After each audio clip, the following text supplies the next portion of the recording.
Avec ses formations rocheuses insolites et ses villages solidement ancrés dans leurs traditions, la Serra da Estrela, le plus haut massif montagneux du Portugal, est un lieu d'exception.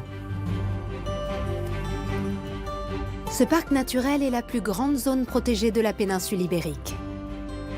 Il abrite l'unique station de ski portugaise qui culmine à près de 2000 mètres d'altitude.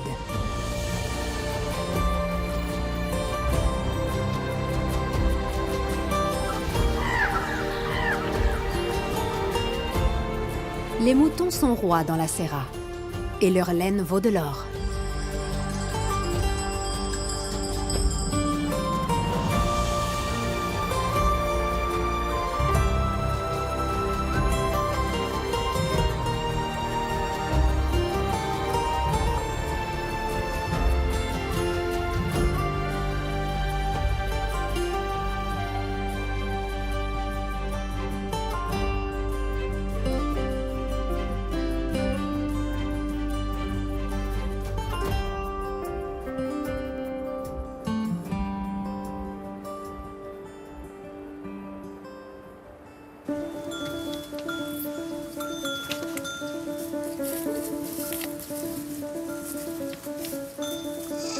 Cet agneau nouveau-né fait déjà partie intégrante du cycle de la vie du grand écosystème.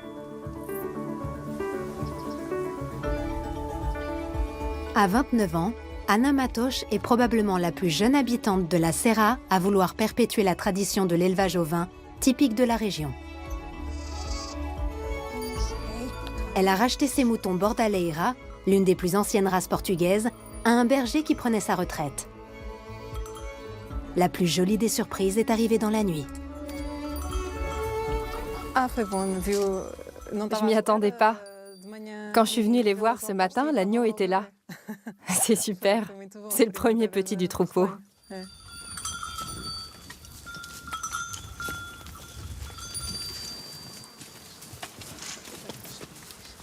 Il tient à peine sur ses pattes, mais est déjà curieux de tout. Il a faim. Mais comment s'y retrouver au milieu de toutes ces brebis? Ça commence mal. Il attaque du mauvais côté et se trompe de tétine.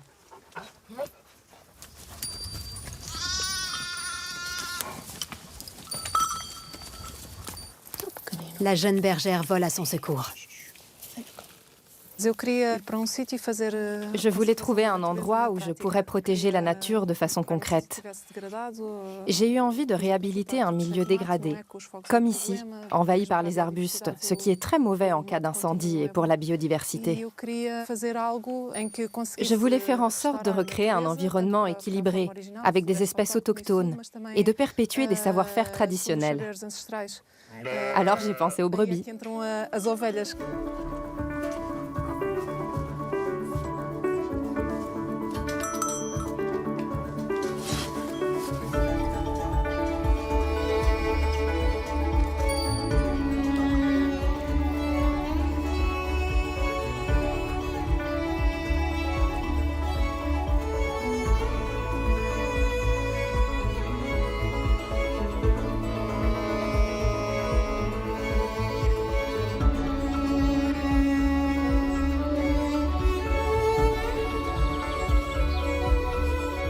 Ana a trouvé son paradis à Folgozinho, sur le versant nord de la Serra da Estrela.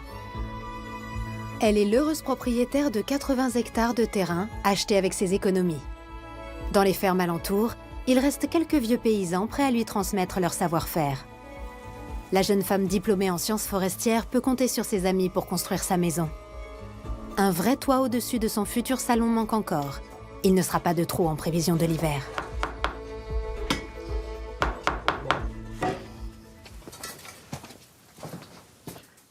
Alors, Paolo, le toit est fini? C'est super, c'est vraiment bien. Ça ira? Oui, c'est très bien. Là aussi, c'est presque terminé. Ce n'est pas facile de vivre ici. Je n'ai jamais passé l'hiver en montagne, mais je pense que ce sera rude. Le projet d'Ana est très intéressant pour l'environnement et la conservation des traditions et des savoirs. C'est très important pour elle, mais aussi pour la communauté et pour le pays.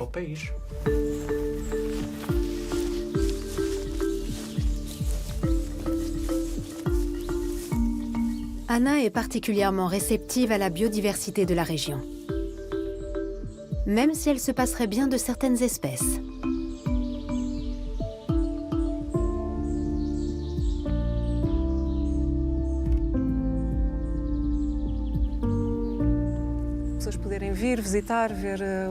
Il faut que les gens puissent venir voir ce qu'on fait ici. Nous tenons à respecter les savoirs ancestraux qui ont été développés au fil des siècles, en harmonie avec la nature.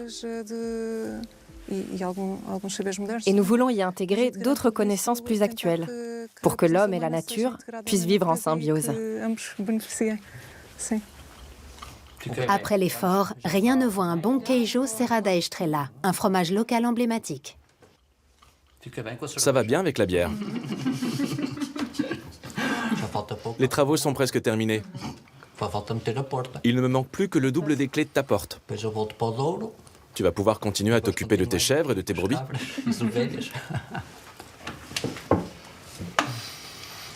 Ce fromage est vraiment bon. Oui, c'est vrai.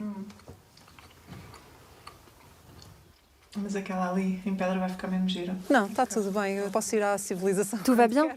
Je peux retrouver la civilisation quand je veux. Mes voisins sont très gentils et puis il y a le téléphone quand j'ai envie de parler avec quelqu'un. Il n'y a pas de problème. Et puis ma chienne est là, elle me protège. Ça va, je suis bien ici.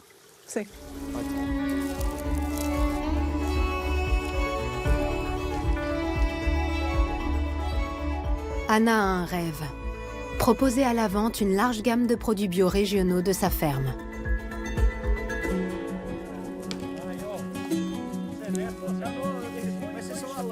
Voisins et amis ont endossé le costume traditionnel pour mieux se protéger du soleil. À Vidmont, dans la partie nord du parc naturel, tout le monde participe à la récolte et reproduit les gestes ancestraux des parents et grands-parents.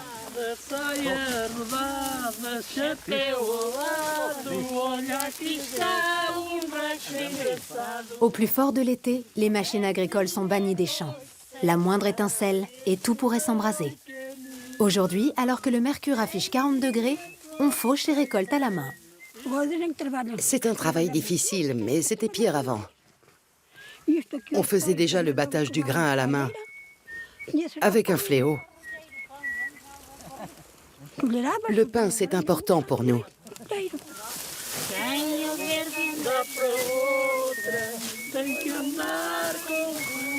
Au Portugal, Vidmont est le village de la culture du seigle par excellence. Son pain fait recette dans toute la vallée. On a toujours cultivé le seigle ici. J'ai vécu jusqu'à mes 17 ans dans une des maisons les plus anciennes et les plus rustiques de Vidmont. Le toit de cette maison était en chaume de seigle.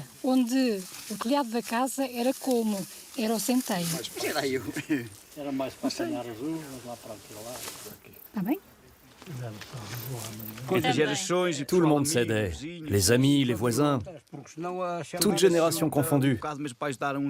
On récoltait le seigle, on ramassait les pommes de terre, on travaillait ensemble.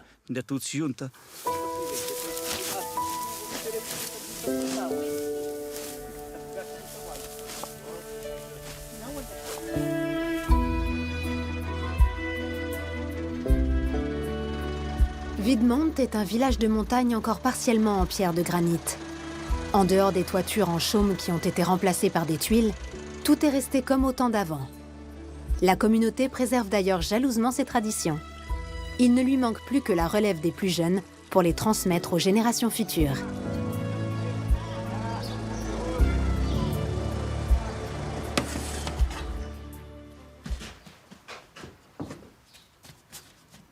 Manuel Proença fait le pain d'après la recette originale de sa mère, avec du seigle, de l'eau de source et du sel.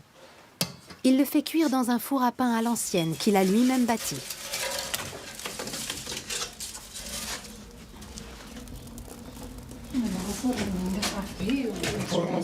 Le four est presque chaud. Ça suffit? Oui, c'est juste pour réchauffer. Vous savez ce que je préfère dans tout ça? C'est de voir le plaisir que j'apporte aux gens avec mon pain.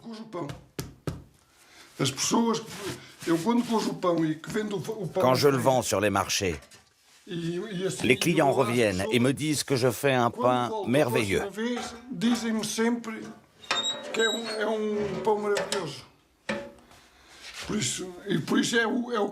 Vous savez, quand on fabrique quelque chose avec le cœur, le plaisir qu'on procure aux autres, c'est la plus belle des récompenses.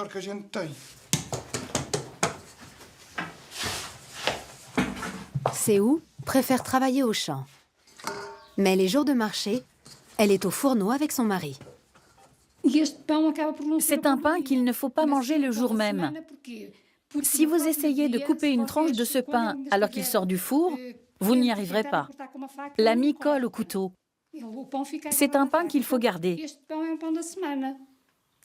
Avant, on le conservait dans le seigle pour que l'humidité soit absorbée par les grains.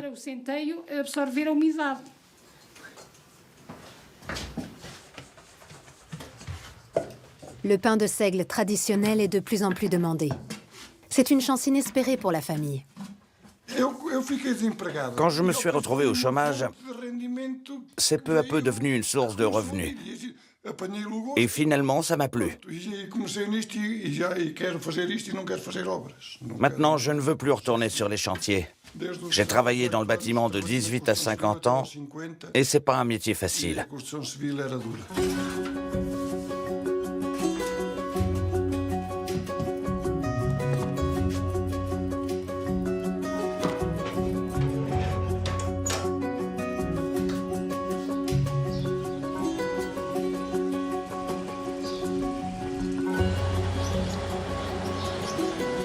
Wiedmont compte moins de 500 habitants. Quelques kilomètres plus loin, nous voici à Quinta da Taberna. Quand José Neto est né, le village ne comptait que 6 familles.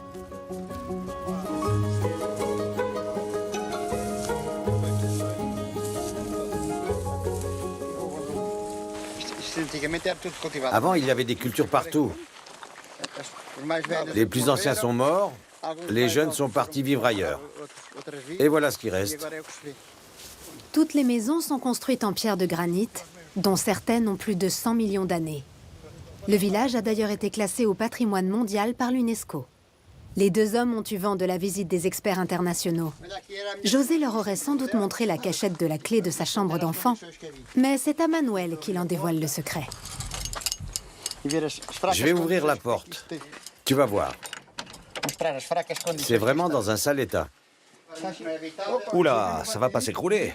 Je pèse mon poids. Non, non, ça va. On a une armoire, elle tombe en ruine. Et là, il y avait le linge. Des tonnes de linge. Des couvertures. Ça, c'était pour aller à la pêche. Ces maisons étaient difficiles à construire. On n'avait pas de parpaing. Maintenant, c'est vite fait. Avant, on empilait des pierres de 80 cm de large. C'était très long, donc on faisait des petites pièces. Mais les familles étaient plus proches. C'est fini, ça. Maintenant, quand tu es en bas, ton fils est à l'étage devant l'ordinateur. Les interactions familiales ont disparu. C'est comme ça.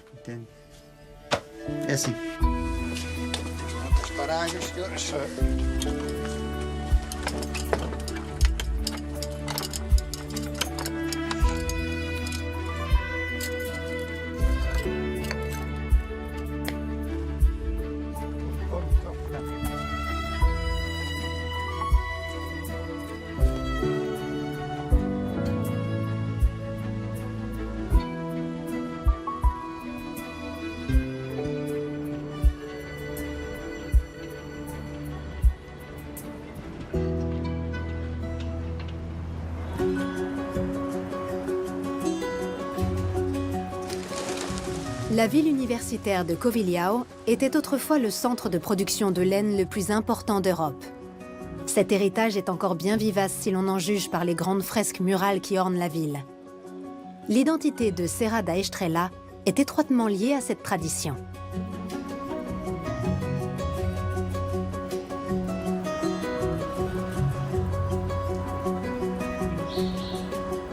Un musée qui lui est dédié a supplanté l'ancienne filature et a été intégré à l'université à Nantes. C'est dans son enceinte que Caroline Loss a fait ses études de stylisme. Sous la férule de Rita Salvado, sa directrice de thèse, Caroline s'emploie à concilier le savoir traditionnel local avec les nouveaux outils de connaissance de la filière textile. Le principe phare de l'université.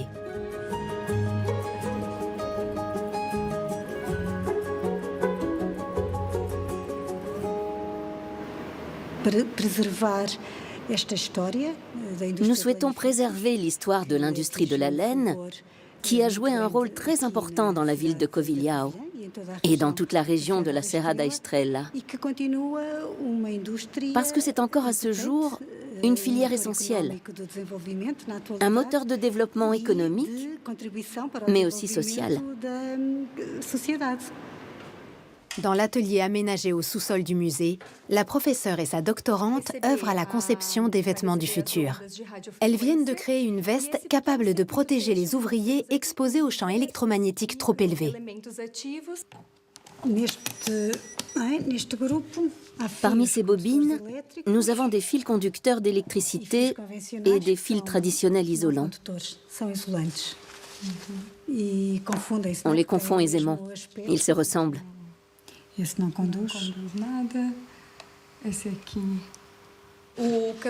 Cette veste est composée de plusieurs pièces. Il y a d'abord la capuche, doublée avec la maille conductrice qui protège des radiations au niveau de la tête.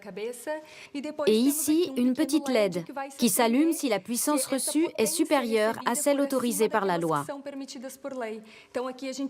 Nous utilisons cette énergie électromagnétique pour que la LED s'allume ou reste éteinte, selon la quantité d'ondes émises dans l'environnement.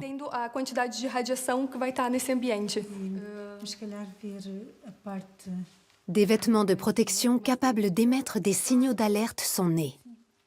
De la laine au high-tech, la démonstration que tradition et modernité se marient parfaitement. Pour tous nos projets, nous essayons de respecter l'esprit du musée, de créer les tissus du futur avec les fils du passé.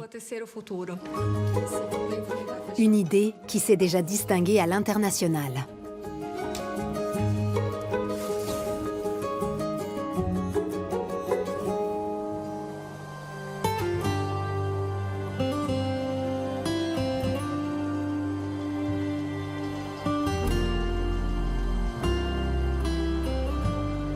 On se lève généralement tôt en altitude et chacun célèbre les premiers instants du jour à sa manière. Certains rivalisent de pirouettes acrobatiques, d'autres s'émerveillent devant les paysages. Les plus paisibles s'octroient un brin de toilette sans se presser. Felipe Martins est un passionné d'ornithologie et il a déniché l'endroit idéal pour observer les oiseaux. Une station de téléphérique créée dans les années 1950, mais qui n'a encore jamais servi. Sauf pour les hirondelles de rocher qui y ont construit leur nid. Felipe est guide touristique. C'est le métier qu'il a toujours voulu exercer. Quand on voit toute cette beauté, ce calme et ces paysages, c'est impossible de ne pas tomber amoureux de ces montagnes. Je les connais depuis que je suis tout petit.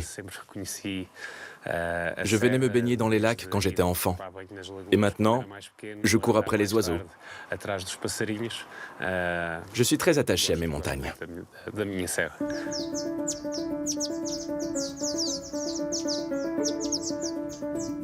L'hirondelle de rocher n'est peut-être pas le représentant le plus spectaculaire de la Serra. Mais Felipe n'en est pas moins fasciné par sa voltige au ras des falaises.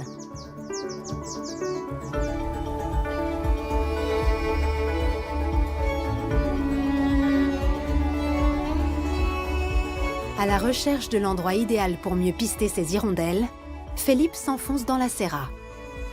Certaines formations rocheuses portent des noms typiques de la région, comme celle-ci baptisée la fromagerie, tant sa forme évoque 3 gros fromages empilés.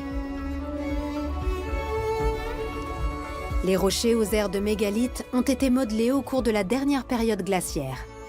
Lors de leur fonte, les glaciers recouverts de sable ont libéré ces monts plats et arrondis. De nombreuses espèces d'oiseaux survolent le paysage, mais l'aigle royal est le plus rare et le plus recherché d'entre eux. La buse variable est beaucoup plus commune.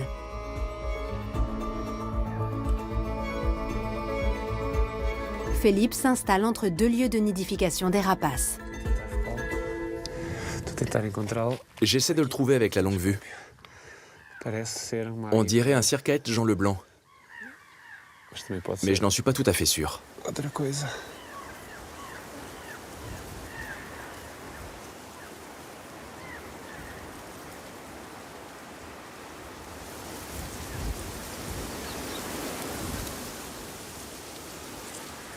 Au temps où la loi implacable du « manger ou être mangé » régulait encore les populations dans la Serra, les oiseaux de proie étaient nettement plus présents.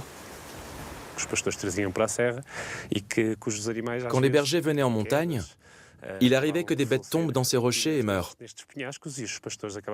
Les bergers laissaient les cadavres qui alimentaient les vautours et d'autres prédateurs. Malheureusement, depuis quelques années, les règles sanitaires interdisent ce type de pratique. Mais il reste des gens dans tout le pays qui nourrissent ces oiseaux, ce qui permet à leur population de grandir.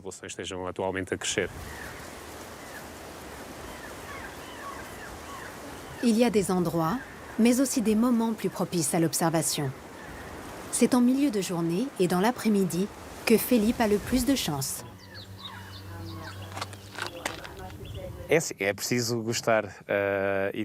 Il faut aimer ça et savoir être patient, parce que les animaux ne font pas toujours ce qu'on attend d'eux. Mais c'est très agréable de voir ces animaux interagir dans leur environnement. C'est vraiment un bonheur de pouvoir les suivre au quotidien.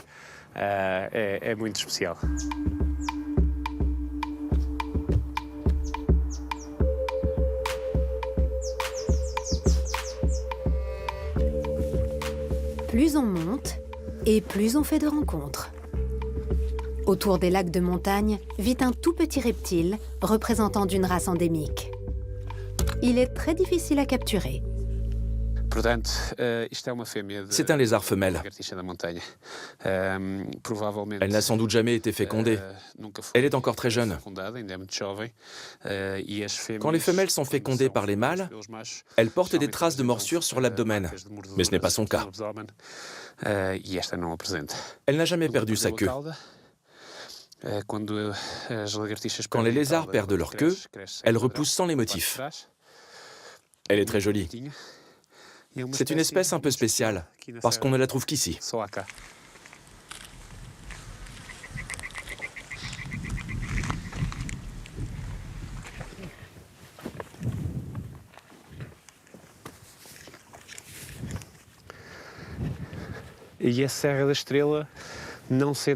La Serra da Estrela n'est sans doute pas la chaîne de montagne la plus haute du monde, loin de là, mais elle est unique.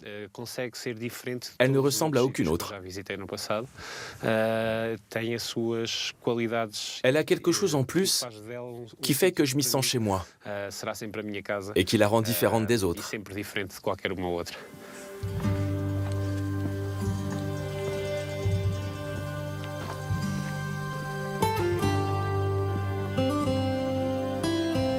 Felipe n'a de cesse d'expliquer aux visiteurs en quoi réside la singularité de cette nature sauvage. C'est sa manière à lui d'œuvrer pour la préservation de paysages qui existent depuis des millions d'années.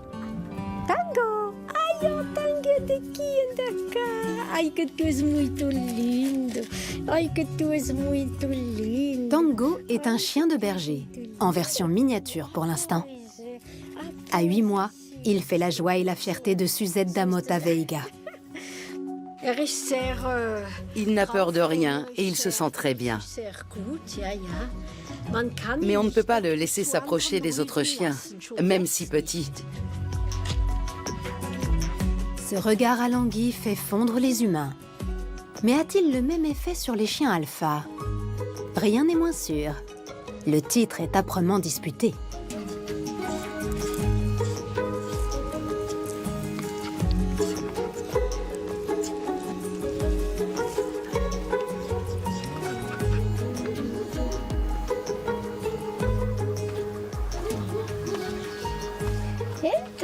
Suzette est originaire de Suisse alémanique.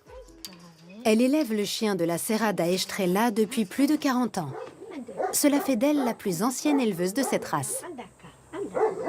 Le chien de montagne portugais est un bon chien de garde. Il a l'habitude de protéger les troupeaux. Le berger n'a jamais eu besoin de l'entraîner.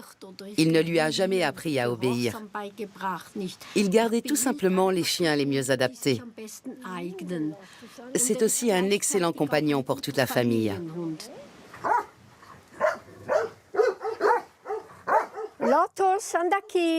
En revanche, quand je leur demande de faire quelque chose, en général, ils le font. Il faut éviter de trop parler avec eux. C'est un peu comme avec les enfants.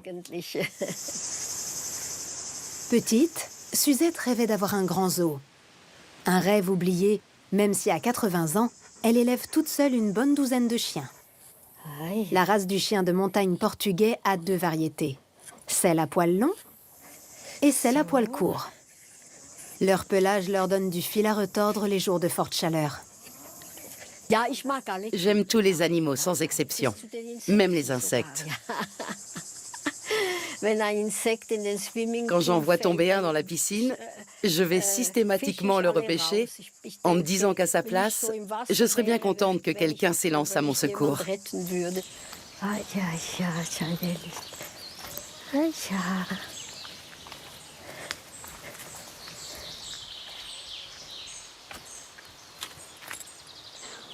Que voulez-vous? Elle est tellement attachante.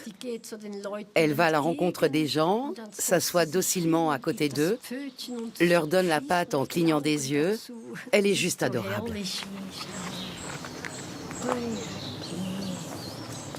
Avec ces chiens-là, on a le sentiment d'être utile et c'est une bonne chose. Ils aident à rester jeunes et en bonne santé. Suzette est arrivée dans la région dans les années 1970. Ce qu'elle apprécie par-dessus tout ici, c'est l'espace qu'elle n'aurait jamais pu avoir en Suisse. C'est d'ailleurs ce qui l'a décidé à rester. De là à dire que rien ne lui manque. Le chocolat suisse. Sans oublier les Alpes suisses que j'admire énormément. Elles me rendent un peu nostalgique aussi. Les gens s'en étonnent et me rappellent que je suis en plein milieu des montagnes, justement. Mais rien à voir avec les montagnes suisses.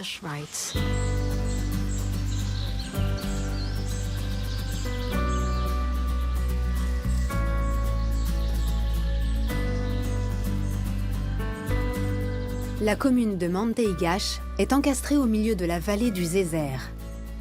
Au début du 19e siècle, le bruit des métiers à tisser résonnait du matin au soir dans cette vallée de tisserands. La région a abrité jusqu'à 10 manufactures, mais la plupart d'entre elles ont périclité. L'eau a coulé sous les ponts depuis, et Manteigas a su renaître de ses cendres. Les anciens locaux, un temps désaffectés, sont de nouveau remplis de vie. L'activité de cette filature de laine est restée en suspens pendant longtemps. Aujourd'hui, elle a repris de plus belle. La laine de qualité ne demandait qu'à être redécouverte et c'est chose faite depuis quelques années. Un tournant providentiel pour Dina Almeida, qui était au chômage avant d'y être embauchée. C'est très gratifiant. C'est un métier dont j'avais beaucoup entendu parler, mais qui est tout nouveau pour moi. J'apprends tout le temps de nouvelles choses. Et je suis très fière de faire comme nos parents avant nous.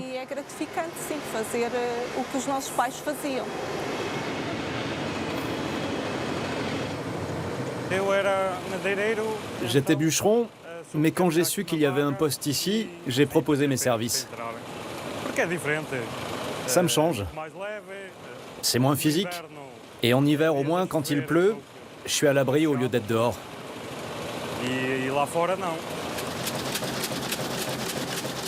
Pour tenir la cadence, les machines tournent à plein régime.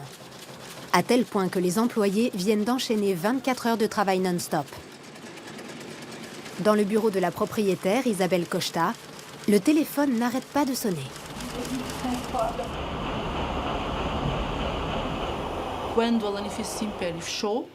Quand l'ancienne usine a fermé, ces machines n'avaient plus d'utilité et devaient partir à la casse. Mais on a préféré protéger ce patrimoine. Et c'est devenu plus qu'une entreprise, c'est devenu une mission. Ma mission. Une mission de tous les instants qui s'appuie sur des machines centenaires et éprouvées venues de Suisse, de France ou de Belgique. Les nouvelles versions industrielles ne sont pas près d'égaler leur niveau de qualité. La spécificité de cette pure laine vierge porte un nom. Bourrelle. Elle a servi à fabriquer des capes pour des générations de bergers. Elle était parfaitement adaptée aux épreuves de leur rude métier. Notre choix s'est naturellement porté sur le bourrelle, un tissu traditionnel portugais. Et nous avons voulu lui donner de la couleur et du relief pour mettre en valeur le produit et la matière première, la laine. C'est un produit que nous avons pu valoriser grâce au design. Les produits issus de cette nouvelle déclinaison sont vendus à des architectes ou des décorateurs d'hôtels notamment. L'important, c'est que les clients aient eux aussi à cœur de nourrir cette riche tradition. Il fallait être un peu fou pour se lancer là-dedans. À partir du moment où on considère qu'on a une mission à remplir, certes, on prend un risque. Mais on a vraiment le sentiment de se rendre plus utile que si on décidait d'acheter une Ferrari pour faire le tour du monde. Visiblement, le luxe de posséder une belle cylindrée est loin des préoccupations du personnel. Ici, on rêve de voir pour toujours la fabrique regorgée de vie comme maintenant.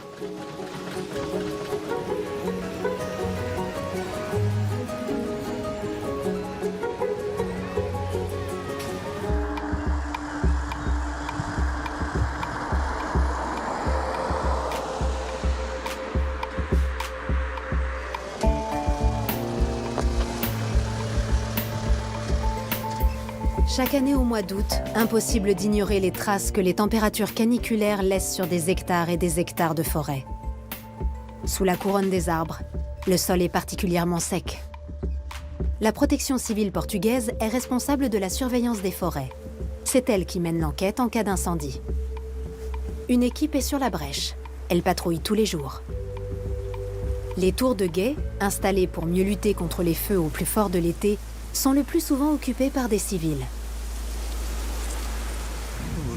Le risque d'incendie est élevé aujourd'hui? Oui, il est au maximum. Depuis plusieurs jours. Le capitaine Fernandes est l'officier le plus gradé du groupe. Il prépare ses hommes à affronter la période la plus redoutée de l'année. Dans le cadre de la protection de la forêt, on reste en contact avec les vigies et on s'alerte mutuellement lorsqu'on observe de la fumée ou un phénomène suspect. On s'appuie sur un réseau de tours de guet. Ce réseau permet d'avoir une vue à presque 360 degrés sur la forêt. C'est un moyen de surveillance très important.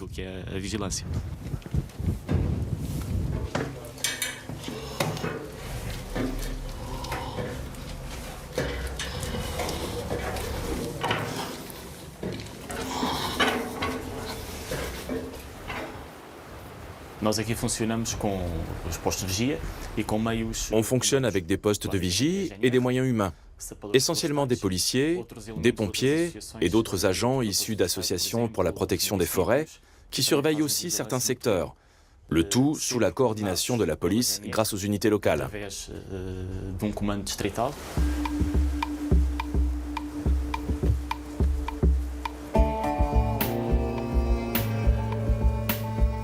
Le pilotage des opérations est centralisé à Gouveia, une localité du nord-ouest de la Serra da Estrela. Au poste de contrôle, on répartit les différents points de vigilance. Comme l'alerte est maximale, les hommes mobilisés doivent avoir une certaine expérience du terrain. Alors, comment ça se passe dans les tours de guet? À la tour de Loriga, Nuno Santos vient de prendre son service. Il a déjà 3 ans d'expérience dans le parc. Sinon, à Pedras Lavradas, ils ont une très bonne visibilité.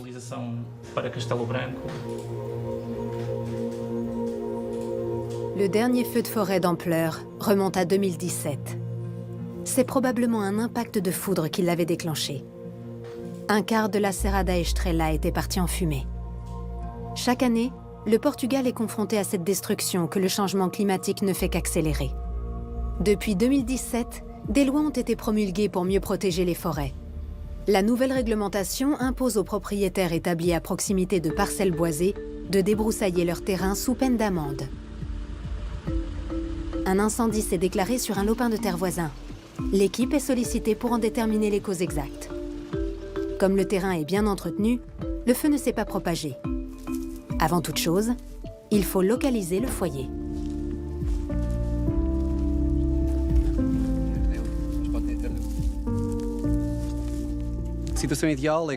Dans l'idéal, on trouve des indices sur les arbres. Par exemple, avec le vent, le feu balaie les arbres dans un certain sens, ce qui nous permet de voir dans quelle direction s'est propagé l'incendie. De la même manière, on peut déterminer d'où il est parti. À partir de ces éléments, de l'emplacement des combustibles sur le sol, on arrive à réduire la zone du départ à 1 mètre carré. 80% des départs de feu sont liés à l'activité humaine et la plupart d'entre eux ne sont pas intentionnels. Ils se déclenchent à la suite de feux de camp ou de brûlage des déchets verts dans les jardins. Mais dans le cas présent, fait plutôt rare dans la région, il pourrait bien s'agir d'un acte criminel. Quand on ne trouve rien, pas d'allumettes, pas de bougies, aucun système de mise à feu, on suppose qu'il a été déclenché par une flamme directe, comme un briquet que quelqu'un aurait gardé sur lui. Ce type de situation porte à croire que l'incendie était volontaire, criminel. On ne sait pas qui en est l'auteur, mais en trouvant le départ du feu, on peut espérer remonter jusqu'à lui.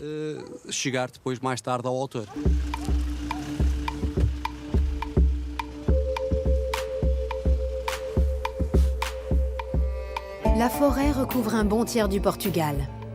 Les surfaces cultivées sont de plus en plus réduites à cause de l'exode rural. Un facteur aggravant pour les incendies. La protection civile portugaise sera amenée à être plus présente sur le terrain. Il est plutôt rare que les enfants issus de l'immigration portugaise retournent s'installer sur les terres de leurs ancêtres. Antonio Madeira, né à Paris, est l'exception qui confirme la règle. En France, il était consultant en entreprise et vivait très bien de son activité. Il n'en est pas moins revenu au pays, dans le village dont ses parents sont originaires. Il produit aujourd'hui son propre vin au Portugal. Mais quand il parle de sa passion, rien n'y fait. C'est le français qui revient. Je faisais ça, c'était bien financièrement, mais je ne m'épanouissais pas dans ce que je faisais. Et donc je me suis dit, la vie est trop courte pour passer 40 ans ou plus à faire quelque chose qui ne t'apporte pas vraiment de plaisir à part t'apporter de l'argent. Mais il fallait un peu plus que ça. Marina Madeira a parfois la nostalgie de sa vie d'avant. À Paris, elle était infirmière et le couple avait beaucoup d'amis. Quand le travail est difficile, ça me manque. Je me dis qu'on était bien là-bas. C'était moins fatigant. Mais ici, il y a plein d'autres choses. On vit au contact de la nature et ce travail, même s'il est épuisant, nous permet de protéger ce patrimoine et de respecter cet environnement.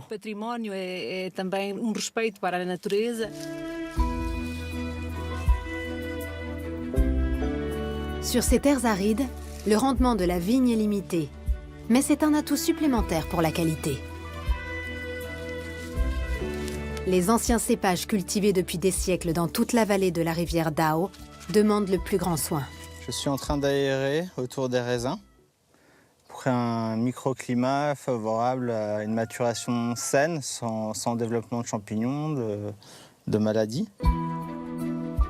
Située dans le nord du parc naturel, la région du Dao est le plus ancien vignoble du Portugal. La viticulture est ici une affaire de tradition, mais la filière connaît un véritable renouveau depuis quelques années. On a la Serra da Estrela qui protège en fait à l'est des vents continentaux qui viennent d'Espagne, des vents très chauds continentaux.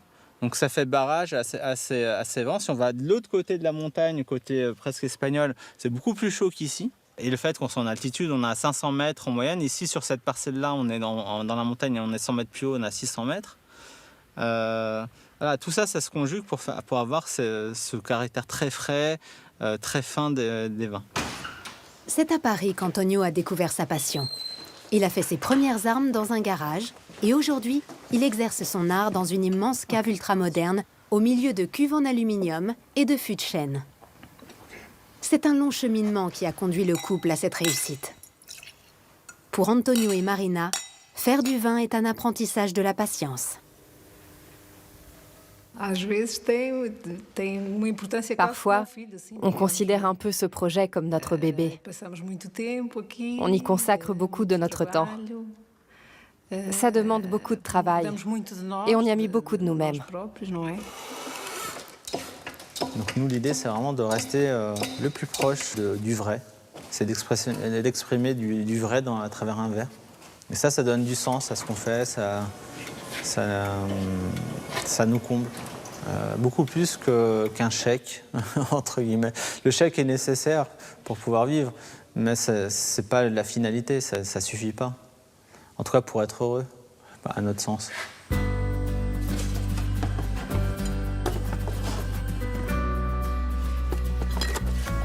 Quoi qu'il en soit, Paris n'est pas si loin.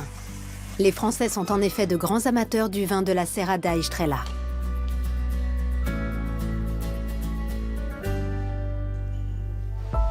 Piodao est un endroit très pittoresque, au pied du parc national. Ce lieu paisible est l'un des plus anciens villages de montagne du Portugal, mentionné pour la première fois dans les livres d'histoire au XVe siècle. Il tient sa beauté authentique de la pierre de schiste, matériau de construction de toutes les maisons. Ricardo Pacheco est enseignant. Il vit dans l'une de ces maisons et c'est ici qu'il est né. Il y avait beaucoup de schiste ici. On le récupérait à l'endroit même où l'on construisait la maison.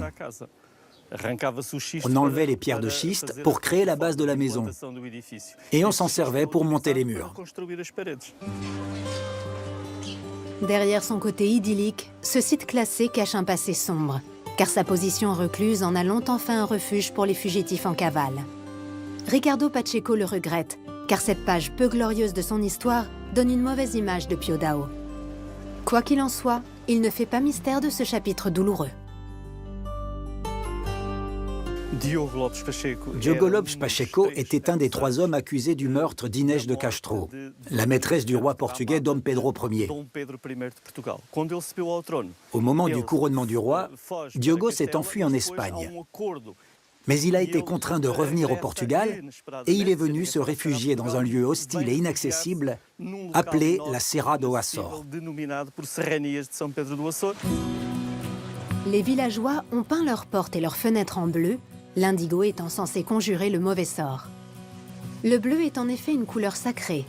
La Vierge Marie, sainte patronne du pays, ne porte-t-elle pas une cape bleue? Ricardo va plus loin. Il ne s'habille qu'en bleu. Il est l'un des 55 habitants qui restent au village. Quand je suis né, le village était beaucoup plus peuplé, mais il n'y avait pas de touristes, comme maintenant.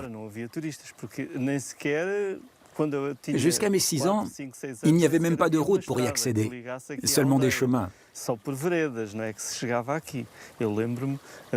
Je me souviens quand ils ont créé la première route.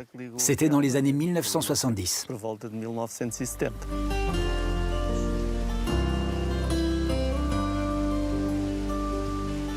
De nos jours, le village est complètement désenclavé. Il attire des foules de visiteurs qui arpentent ces ruelles sinueuses d'un air émerveillé. Piodao est considéré comme l'un des plus beaux villages médiévaux du Portugal.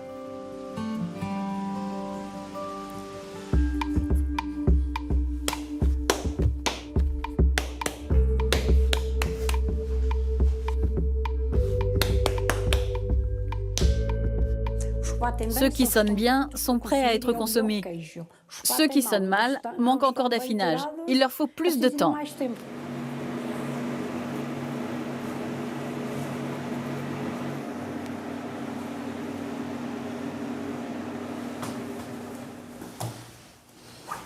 Dona Natalia est spécialisée dans la fabrication du fromage emblématique de la Serra da Estrela. Sa recette s'est transmise de génération en génération dans la fromagerie familiale. Je fais du fromage depuis tellement longtemps que je ne pourrais pas vivre autrement. J'aime beaucoup ce que je fais. J'ai été élevée comme ça, avec l'amour de ce métier.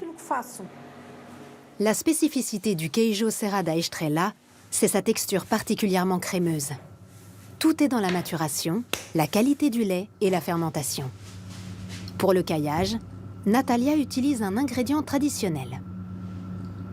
Ce sont des fleurs de chardon. C'est ce qui permet de faire ce fromage. C'est un ferment naturel. J'ai toujours connu ça. Ma mère faisait déjà comme ça. C'est ce qui fait cailler le lait.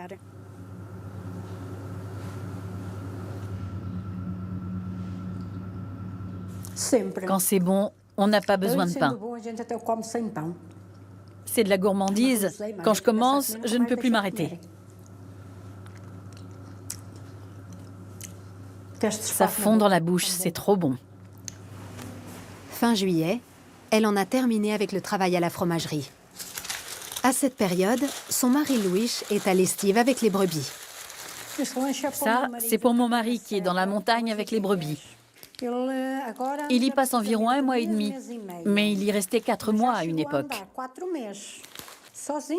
Il part seul, mais il retrouve les autres bergers. Ils se tiennent compagnie.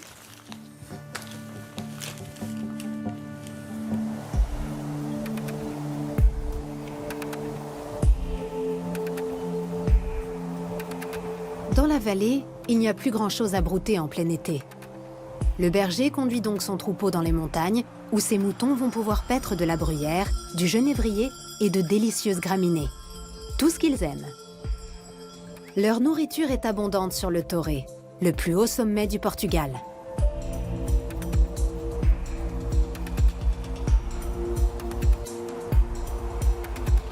Natalia et Louis se retrouvent pour la première fois depuis une semaine.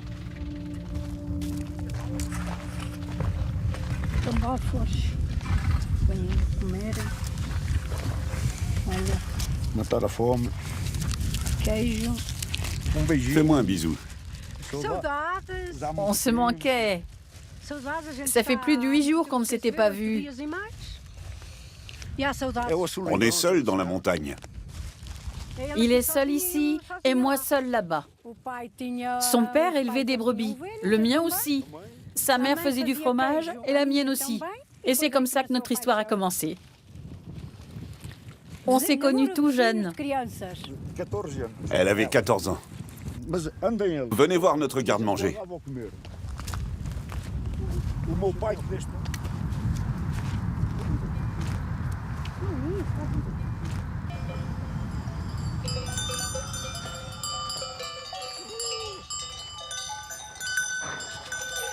Ce monticule de pierre lui tient lieu de séjour. Sa fraîcheur est parfaite pour entreposer les aliments ou ranger des vêtements. La vie en plein air. Louis ne pourrait pas s'en passer. Les brebis adorent venir ici. Quand je leur ai ouvert à 3 heures du matin, elles savaient déjà où elles allaient. Elles n'ont pas besoin de berger. Et elles sentent aussi à quel moment il faut rentrer. Comme nous. Louis est accompagné par ses 5 chiens de montagne.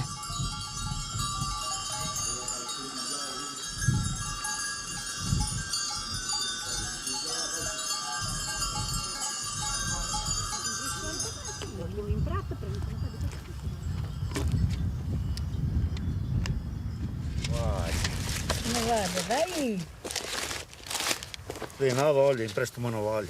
Já é bom. C'est un vrai fromage d'ici, de ces montagnes. C'est celui de mes petites brebis. Ce sont des Churra Mandegueira, une race cousine de la brebis Bordaleira. Il y a une variété dédiée au lait et l'autre à la laine. Les 2 espèces sont endémiques, comme les chiens. Pour garder le troupeau, il n'y a pas mieux. C'est un bon chien. Il y a d'autres races, mais quand le chien de la Serra da Estrela est dressé tout petit, c'est le meilleur. J'ai toujours fait ce métier, donc je dresse mes propres chiens, et ils sont capables de me défendre sans problème. Je n'ai qu'un mot à dire. Range-moi ça. Salut. À l'année prochaine. À la semaine prochaine. À l'année prochaine. À la semaine prochaine.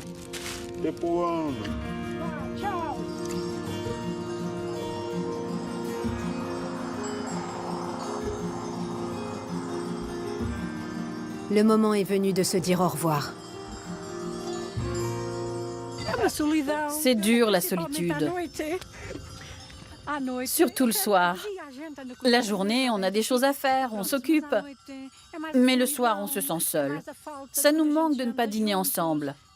J'ai beau l'attendre, je sais qu'il ne rentrera pas parce qu'il est dans ces montagnes. C'est ça le plus difficile.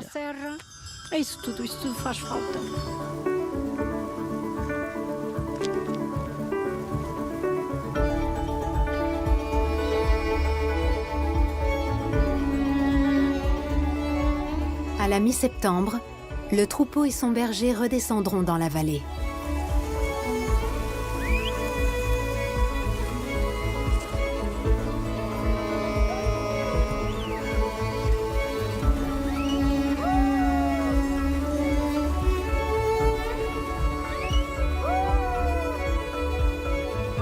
Ainsi le veut la tradition, dans la Serra da Estrela.